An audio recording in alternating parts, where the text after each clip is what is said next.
এই যে হচ্ছে সিঁড়ি, এটা হচ্ছে দরজা,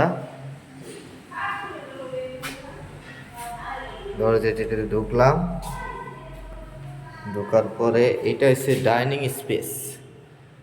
ঠিক আছে, এটা হচ্ছে ডাইনিং স্পেস। এই যে হাতের ডান সাইডে এটা হচ্ছে একটা রুম, ছোট রুম, সে বড় না, এটা একটা রুম। আর এইটা হচ্ছে বেসিন দেওয়া আছে এখানে, এটা হচ্ছে টয়লেট, এইটা হচ্ছে কিচেন, গ্যাসের চুলা, এটা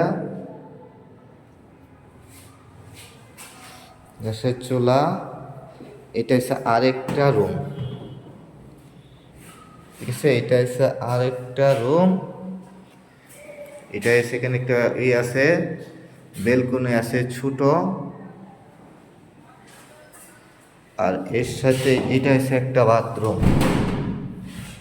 ঠিক আছে, ভাড়া হয়েছে 7,000 টাকা। ঠিক আছে।